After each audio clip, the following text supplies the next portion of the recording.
네, 오늘은 시편 27편 4절 말씀을 가지고 단 하나의 소원이라는 제목으로 여러분과 함께 은혜를 나누도록 하겠습니다. 오늘은 2024년 마지막 주일입니다. 우리는 마지막이 되면 늘 후회하고 새해가 되면 늘 결단합니다.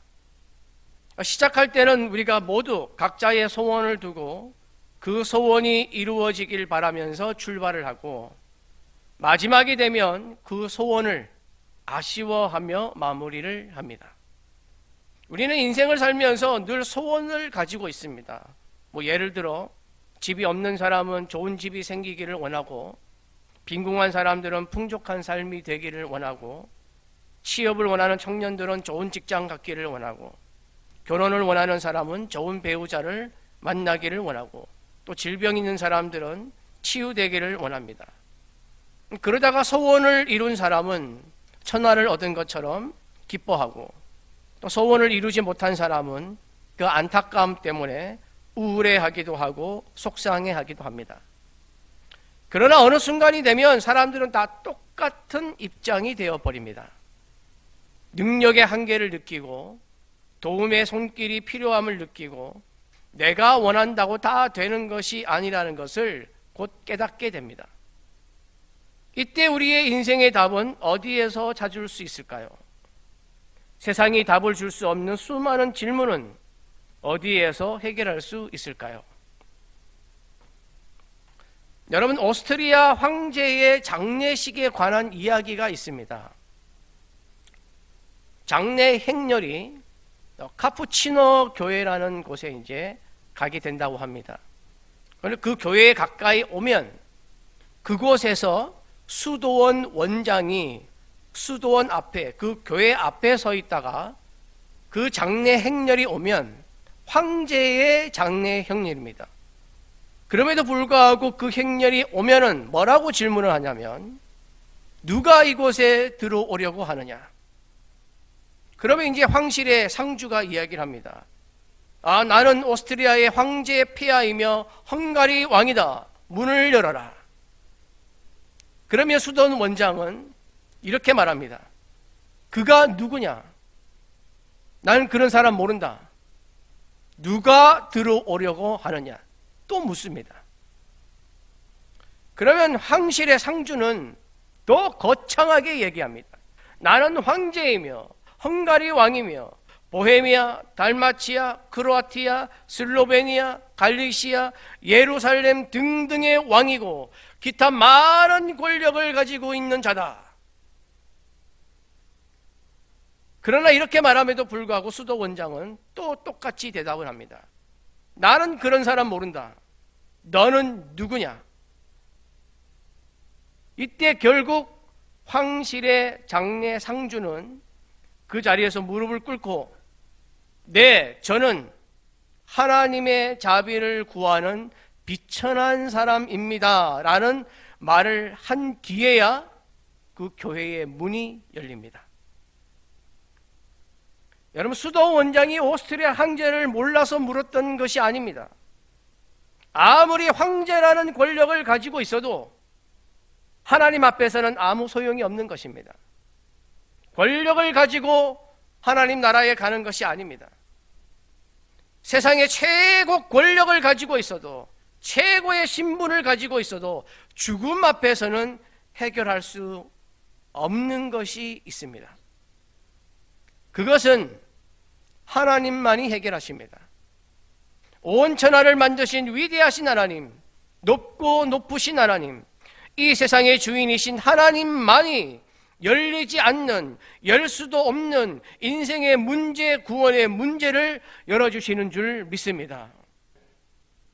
사무엘상 2장 6절에서 8절은 이렇게 말씀합니다. 여호와는 죽이기도 하시고 살리기도 하시며 수월에 내리기도 하시고, 수월은 지옥을 말합니다. 거기에서 올리기도 하시는도다.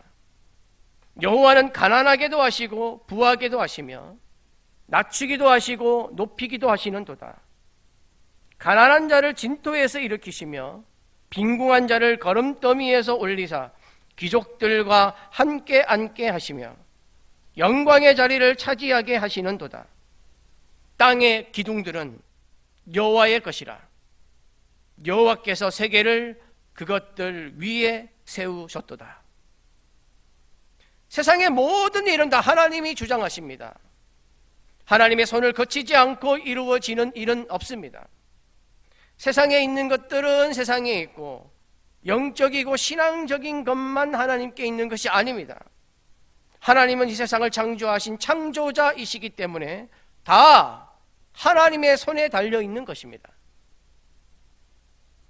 우리 믿는 자들은 이 보이는 세상에서 보이지 않는 것을 바라보며 살지만 하나님은 보이는 세상도 만드셨고 보이지 않는 세계도 만드셨습니다. 그 위대하신 창조주 하나님이 계신 곳, 그 전능하신 하나님이 거하시는 곳이 바로 성전입니다. 성전의 개념은 하나님과 백성이 만나는 곳이고 교회는 하나님을 믿는 백성들의 모임입니다. 이렇게 본다면 성전과 교회는 조금 차이가 있습니다. 하지만 하나님이 하나님을 믿는 백성들의 모임, 특히 지금 우리가 드리고 있는 이 예배에 임하신다는 개념으로 보면 교회도 성전의 의미를 지니고 있습니다. 그리고 교회는 예수 그리스도가 머리 되십니다. 그러므로 교회는 하나님이 임하시고 예수께서 주인 되심으로 해답이 없는 세상에 소망이 되는 곳이며 물 없는 사막과 같은 세상에 오아시스와 같은 곳인 줄로 믿습니다. 이것을 깨달은 다윗은 오늘 말씀 시편 27편 4절에서 이렇게 고백합니다. 시편 27편 4절 함께 봉독하겠습니다. 내가 여호와께 바라는 한 가지 일 그것을 구하리니 곧 내가 내 평생에 여호와의 집에 살면서 여호와의 아름다움을 바라보며 그의 성전에서 사모하는 그것이라. 하나님을 믿는 다윗에게 있어서 단 한 가지 소원이 있다면 하나님이 거하시는 성전에서 하나님을 만나고 하나님의 그 아름다움을 바라보며 하나님을 사모하며 사는 것이라고 말하고 있습니다. 이 다윗의 소원이 우리의 소원이어야 합니다. 우리는 세상을 살고 있기에 세상에서의 미래와 비전을 위한 소원, 세상에서 잘 되고 잘 살기 위한 소원도 있어야 합니다. 이런 소원을 가지는 것이 잘못된 것이 아닙니다. 그러나 세상과 정욕적인 소원만 추구하다 보면 어느새 잘못된 길로 가게 되는 것입니다. 이스라엘 백성들을 보면 잘 알 수 있지 않습니까? 이스라엘 백성들이 430년 동안 애굽의 노예 생활에서 벗어나서 이제 출애굽하기를 하는 소원을 가지고 하나님께 정말 간절히 기도를 드립니다.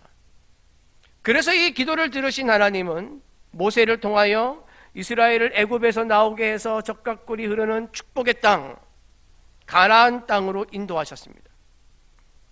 가나안을 향해 갈 때 하나님이 이스라엘에게 수많은 기적을 통하여 은혜를 베풀어 주셨습니다. 그중 대표적인 것이 홍해바다 사건입니다.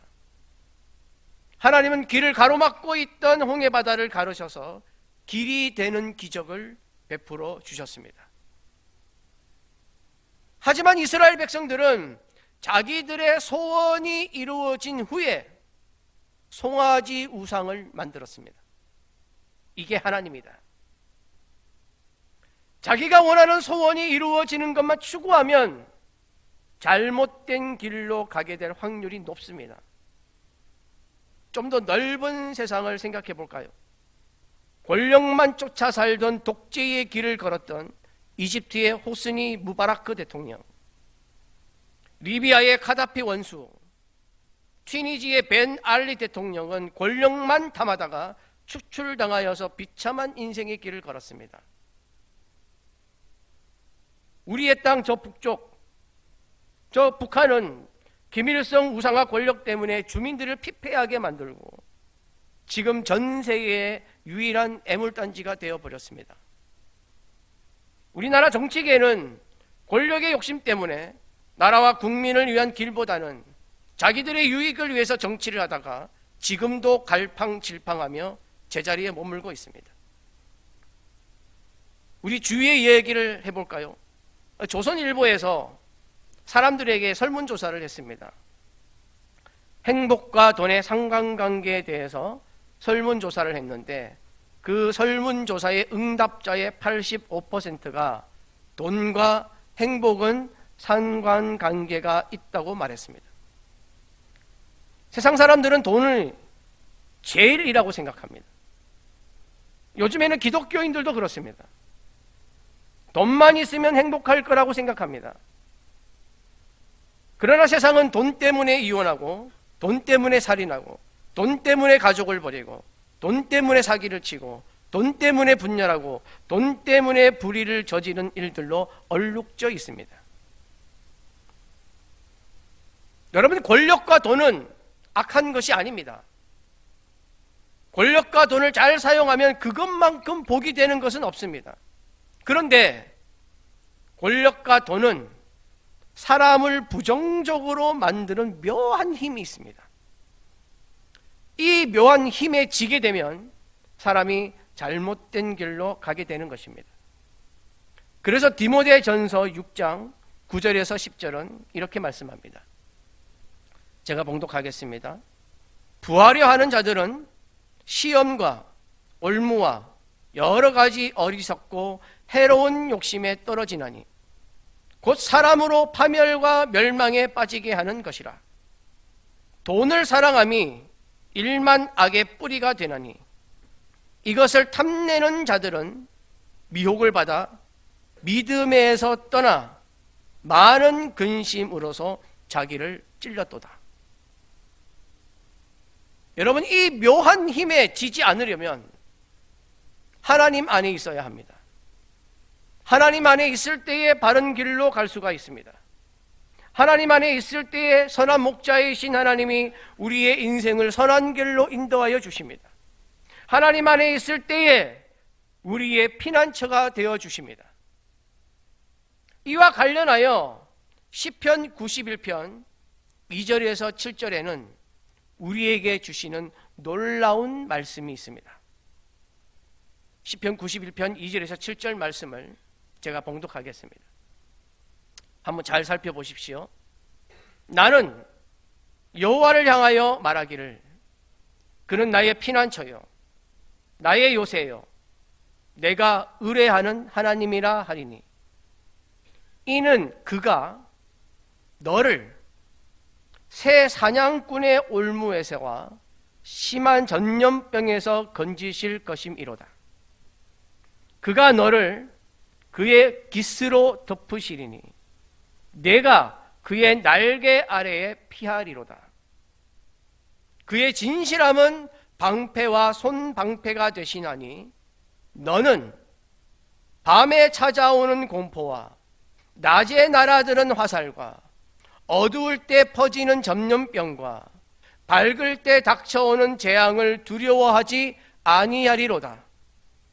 1000명이 내 왼쪽에서 10,000명이 내 오른쪽에서 엎드러지나 이 재앙이 내게 가까이 하지 못하리로다. 할렐루야. 또한 하나님 안에서 있을 때에 하나님은 우리에게 평안을 주십니다. 요한복음 14장 27절 함께 봉독하겠습니다. 평안을 너희에게 끼치노니 곧 나의 평안을 너희에게 주노라. 내가 너희에게 주는 것은 세상이 주는 것과 같이 아니하니라. 너희는 마음에 근심하지도 말고 두려워하지도 말라. 제가 전에 한번 하나님이 주시는 평안에 대하여 말씀드린 적이 있습니다. 우리가 보고 있는 이 한글 성경에는 평안과 비슷한 단어가 4가지가 나옵니다. 평안, 평강, 평화, 화평.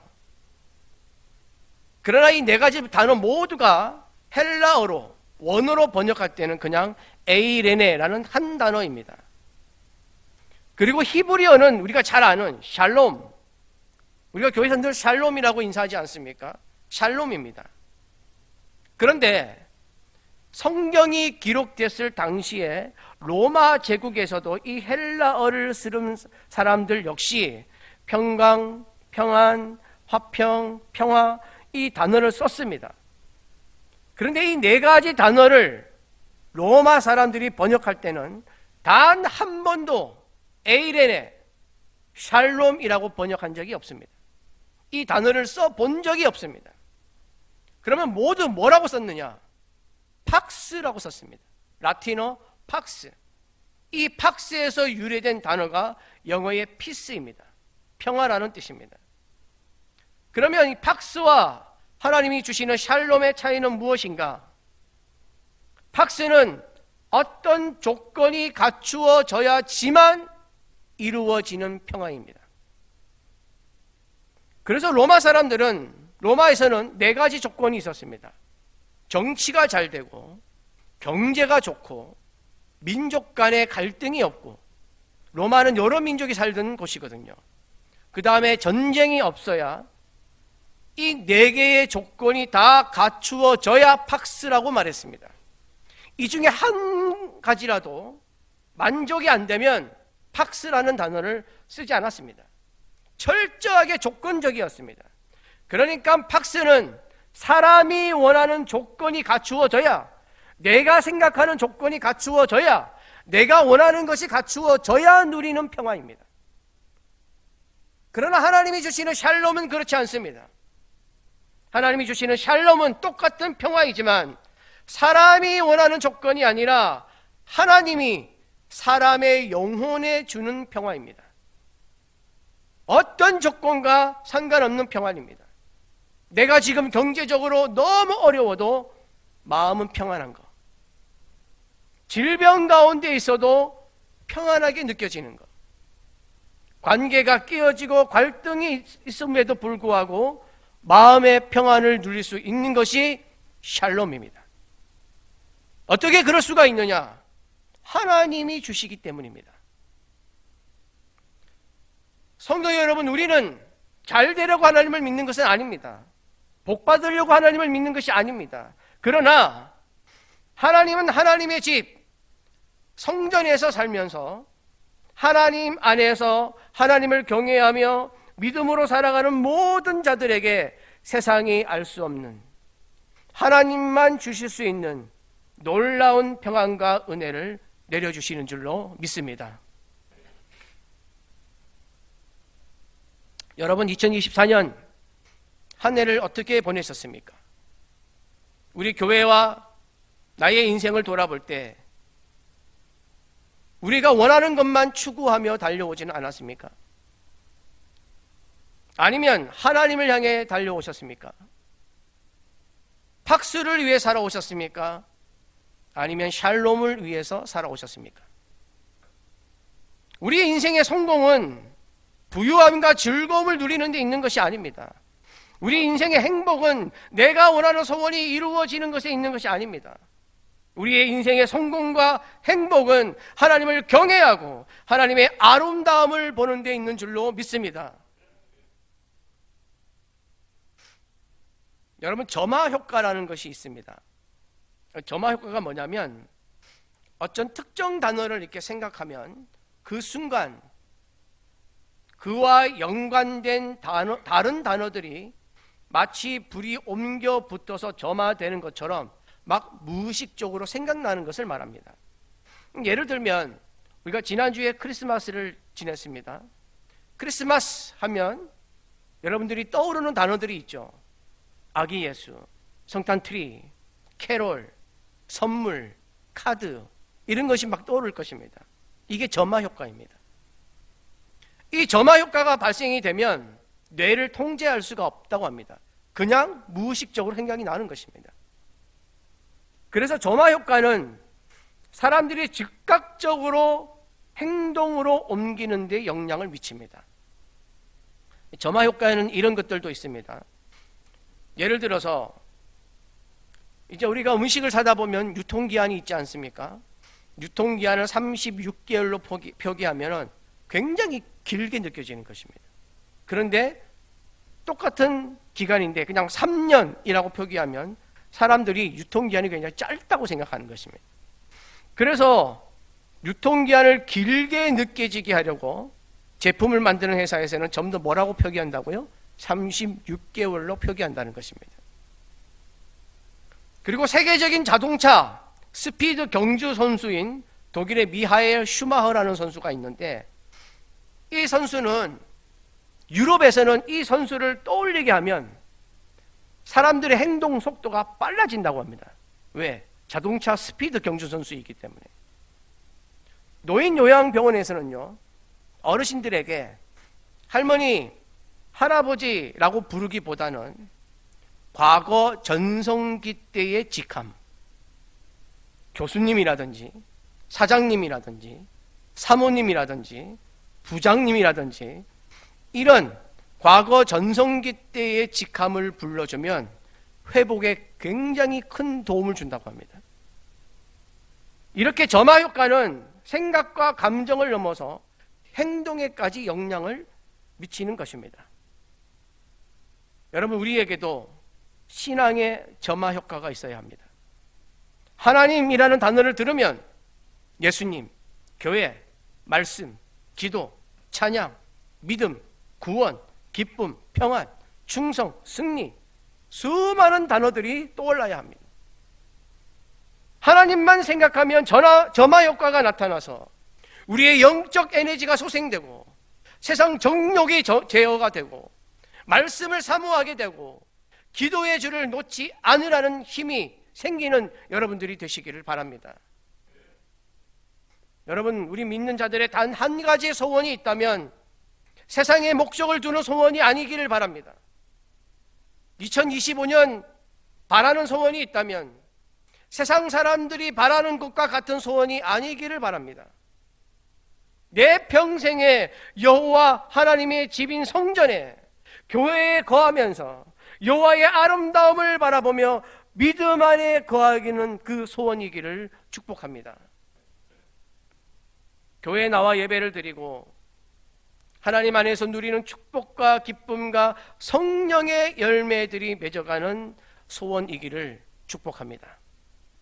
우리가 모두 2024년 이 한 해를 마무리하는 이 마지막 주일에 하나님께 예배를 드리며 하나님을 바라보듯이 우리 평생 단 하나의 소원이 있다면 하나님의 성전에서 하나님을 바라보며 하나님을 사모하는 것이 되기를 간절히 바랍니다.